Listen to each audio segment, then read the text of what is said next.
Hello everyone, আসসালামু আলাইকুম। চলে আসলাম আবারও মিনি কিচেনে একটা নতুন ভিডিও নিয়ে।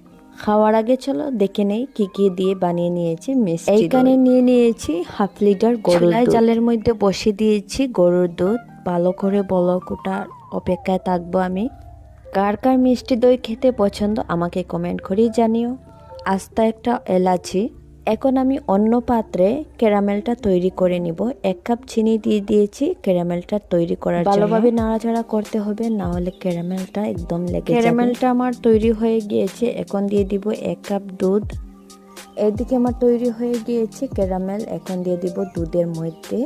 অন্য একটা পাত্রে নিয়ে নিয়েছি লিকুইড দুধ, আর লিকুইড দুধের মধ্যে দিয়ে দিয়েছি আরো দুধ। গুঁড়া দুধ মিক্স গুঁড়া দুধ, মিষ্টি দইটা আরো টেস্টি। অন্য আরেকটা পাত্রে নিয়ে নিয়েছি মিষ্টি দই।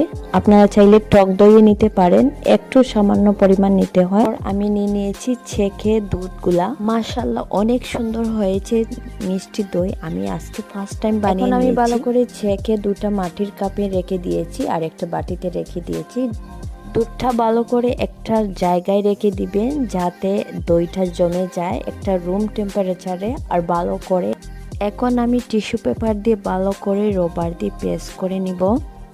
এইটাকে সুন্দর করে ভালো করে পেঁচিয়ে টাওয়েল দিয়ে নিতে হবে। আমি এইটাকে ব্ল্যাঙ্কেট দিয়ে গুঁড়িয়ে রেখে দিয়েছি। গাইস দেখতে পাচ্ছেন লুকটা কত সুন্দর দই হতে পারে। এটা আমি ফার্স্ট টাইম বানিয়ে নিয়েছি।